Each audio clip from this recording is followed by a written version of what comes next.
dear student, welcome to the journey of education with Anita Chaudhary. Today is my second video on this channel. Before this I made an introductory video. इससे पहले मैंने एक introductory video बनाई है जिसका link जो है description box में आप जाके देख सकते हैं. So very firstly I am going to take class 6 social science.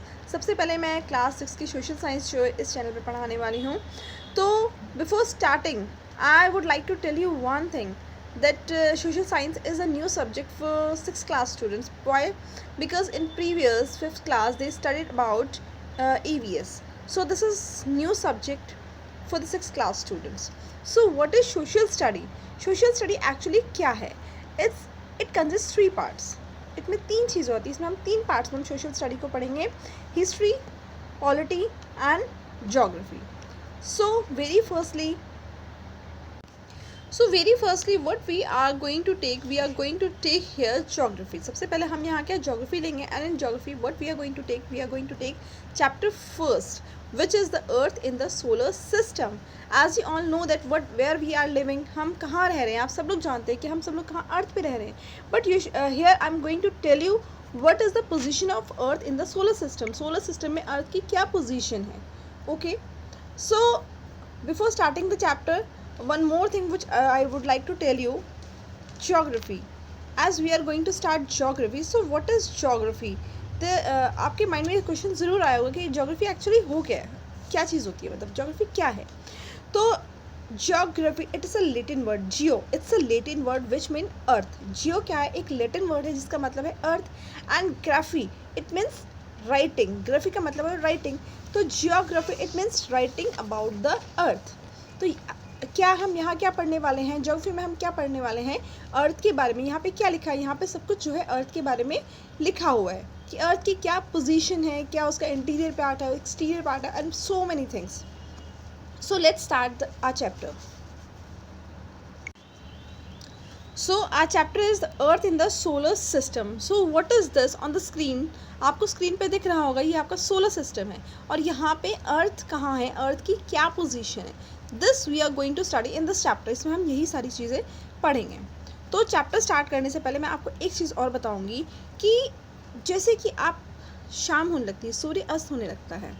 जब सूर्य अस्त होने लगता है तो आपको क्या दिखते हैं रात को, मतलब सूर्य अस्त होने के बाद धीरे धीरे आपको स्काई कैसी लगती है, आपको क्या हल्के हल्के से जो डॉट हैं वो स्काई में नज़र आने लगते हैं. धीरे धीरे क्या है, वो जो डॉट्स हैं उनकी जो क्वांटिटी है वो बढ़ने लगती हैं और थोड़ी देर बाद आप क्या देखते हैं, पूरी की पूरी आपकी जो स्काई है उसमें क्या है, बहुत सारे जो है शाइनिंग ऑब्जेक्ट्स आपको दिखते हैं. इस तरह से हमारी जो पूरी स्काई है वो बिल्कुल शाइनिंग ऑब्जेक्ट से भर जाती है. ओके, एंड आपको देखने में ऐसा लगता है, आप स्क्रीन पे देख रहे होंगे, ये आपकी नाइट स्काई है जो उसकी पिक्चर है. और नाइट स्काई आपको देखने में ऐसी लग रही है जैसे कि हमारी जो स्काई है वो डायमंड से भरी हुई हो. ओके, और इसमें हम जब देखते हैं एकदम से, जब हम आसमान को देखते हैं तो हमें क्या लगता है कि स्काई में बहुत सारे स्टार्स हैं और वो क्या है, ट्विंकल कर रहे हैं. लेकिन अगर हम गौर से चीज़ों को देखते हैं तो हमें क्या पता चलता है कि नहीं, कुछ ऐसे स्टार्स भी होते हैं जो लगातार ट्विंकल नहीं करते हैं, जो कांस्टेंट रहते हैं. सिर्फ वो अपनी मतलब कि उनकी हल्की सी शाइन होती है, डिम होते हैं वो बहुत ज़्यादा. कुछ बहुत ज़्यादा ब्राइट होते हैं, कुछ बहुत ज़्यादा डिम होते हैं, कुछ जो है कंटिन्यूसली ट्विंकल करते रहते हैं और कुछ ऐसे होते हैं जो ट्विंकल नहीं करते हैं, वो क्या कांस्टेंट रहते हैं. ठीक है, तो आज आपको क्या करना है बच्चों, आज आपको जो है अपनी शाम के समय सूर्य अस्त होने के बाद आज आपको नाइट देखनी है और आप नाइट स्काई देखनी है. आपको ऑब्जर्व करना है धीरे धीरे जैसे सूर्य अस्त होता है तो आपको देखना है कि एकदम से जो आपकी स्काई है वो फिल नहीं होती स्टार से. ठीक है, धीरे धीरे आप उसको ऑब्जर्व करेंगे कि आपको पहले एक तारा दिख रहा है, फिर 2 तारे दिख रहे हैं, 4 दिख रहे हैं. धीरे धीरे से आप क्या करते हैं, जैसे जैसे थोड़ा टाइम बढ़ता जाता है वैसे वैसे आपकी जो स्काई है वो पूरी क्या होती है, स्टार्स से फिल हो जाती है. ठीक है, और एक चीज़ आपको और बताऊँगी मैं कि आपको सिर्फ स्टार्स ही नज़र नहीं आते स्काई में, उसके अलावा कभी कभी आपको क्या है, मून भी दिखाई देता है. अब मैंने आपको ये चीज़ क्यों बोली कि कभी कभी मून क्यों दिखाई देता है, क्योंकि मून जो है आप ऑब्ज़र्व करेंगे कि मून जो है हमेशा दिखाई नहीं देता, और अगर दिखाई भी देता है तो वो अलग अलग फेजेस में दिखाई देता है. ठीक है, अलग अलग शेप्स में आपको दिखाई देता है. ऐसे तो हम सब जानते हैं कि मून हमारा कैसा होता है, राउंड होता है. हेयर ऑन द स्क्रीन पे आप देख सकते हैं कि ये आपको क्या दिखा रखे हैं, फेजेस ऑफ द मून दिखाए हुए हैं कि जो मून है हमेशा जो है बिल्कुल राउंड नहीं होता है, उसकी जो शेप्स होती है वो क्या है टाइम पे चेंज होती रहती है। आपको ये चीज़ भी ऑब्जर्व करनी है आज से कि आप आज अगर आप स्काई में देखेंगे आज जो मून है वो कैसा मून है, क्या वो फुल मून है, पूरा का पूरा मून है, या फिर आप देखेंगे अगर आज वो फुल मून है तो कल आप देखेंगे कि आप एज इट इज़ क्या बिल्कुल वो कल भी फुल मून है या उसमें कुछ थोड़ा सा चेंजेस है। डेली आप पूरे 1 महीने तक जो है आप स्काई को ऑब्जर्व करेंगे, आप मून को ऑब्जर्व करेंगे तो आप क्या पाएंगे, आपको ये पता चलेगा कि जो मून है उसका जो शेप है वो क्या होता है चेंज, हर दिन उसका शेप जो है थोड़ा चेंज होता है। एक दिन महीने में ऐसा आता है जिस दिन आपका जो मून होता है वो क्या होता है, फुल मून होता है। ठीक है, फुल मून का मतलब क्या होता है कि आपको पूरा का पूरा चांद जो है वो स्काई में नज़र आता है। और उस दिन को हम क्या बोलते हैं कि आज कौन सी रात है, this is the full moon night, और पूर्णिमा, हिंदी में हम क्या कहते हैं उसको पूर्णिमा कहते हैं। आपकी जो मदर्स वगैरह होती है वो पूर्णिमा का फास्ट वगैरह रखती होंगी, तो उस दिन आप देखेंगे जिस दिन आपकी मम्मा पूर्णमासी का फास्ट रखेंगे उस दिन आपका जो स्काई में मून होगा वो क्या होगा, बिल्कुल फुल मून होगा। ठीक है, इसी तरह से एक दिन ऐसा भी आता है मंथ में जब आपका जो मून होता है वो बिल्कुल भी नहीं दिखाई देता है।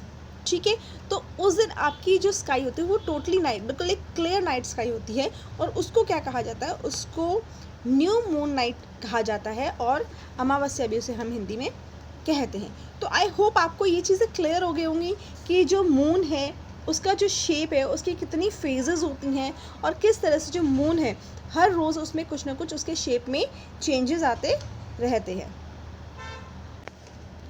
ओके, तो जैसे आपको मून के बारे में पता चल गया, अब एक सोचने वाली बात ये है कि जो मून और जो स्टार्स वगैरह होते हैं जो आपको नाइट स्काई में दिखाई देते हैं, क्या ये सब आपको दिन में भी दिखाई देते हैं या नहीं दिखाई देते हैं, तो उसके पीछे क्या रीज़न होता है। ठीक है, इसके पीछे क्या रीज़न होता है, इसके पीछे ये रीज़न होता है कि जो सन है उसकी जो रोशनी होती है, उसकी जो लाइट होती है वो इतनी ज़्यादा तेज़ होती है कि उसकी रोशनी में हमें जो मून और स्टार्स होते हैं वो दिन में नज़र नहीं आते हैं। एक्चुअली ऐसा नहीं होता है कि हमारी जो स्काई है और जो मतलब डे स्काई है, यानी कि अगर हम दिन की बात करते हैं तो उसमें हम मून्स और स्टार्स नहीं होते, they are present in the sky में ही रहते हैं और वो कहाँ जाएंगे, कहीं और तो नहीं जा सकते ना, वो स्काई में रहते हैं। बट उनकी जो लाइट होती है वो बहुत ज़्यादा डिम पड़ जाती है। क्यों डिम पड़ जाती है, क्योंकि जो सन की रेज होती है वो बहुत ज़्यादा ब्राइट होती है, इस वजह से हमें जो दिन में है मून और स्टार्स दिखाई नहीं देते। लेकिन ऐसा नहीं होता कि हमेशा नहीं दिखाई देते। अब मैं आपको बताती हूँ, प्रैक्टिकली आप इस चीज़ को करके देखेंगे तो आपको ये चीज़ें प्रूफ हो जाएंगी कि अगर आप मॉर्निंग में अर्ली इन द मॉर्निंग जब सनराइज़ होता है या फिर इवनिंग में जब सन सेट होता है तो आप उस टाइम पीरियड में देख सकते हैं कि आपको हल्का हल्का सा जो मून है वो नज़र आएगा, यानी कि आपको स्काई में मून और सन दोनों की दोनों नज़र आएंगे। क्योंकि उस टाइम पीरियड में क्या होता है, जो मॉर्निंग टाइम होता है और जो इवनिंग टाइम होता है, सनराइज और सनसेट का जो टाइम होता है, उस टाइम में जो सन की जो रेज होती है वो बहुत ज़्यादा ब्राइट नहीं होती, बहुत डिम होती हैं। तो इस वजह से उस टाइम पे आपको मून भी स्काई में दिखाई देता है। ठीक है, तो ये चीज़ आपको प्रैक्टिकली करके देखनी है बच्चों, तो आपको बहुत अच्छी तरह से समझ में आ जाएगी। तो hope you all understand this video. आपको सारी चीज़ समझ में आ गई होंगी। If you have any query then ask in comment section. Till then bye, will meet in next video.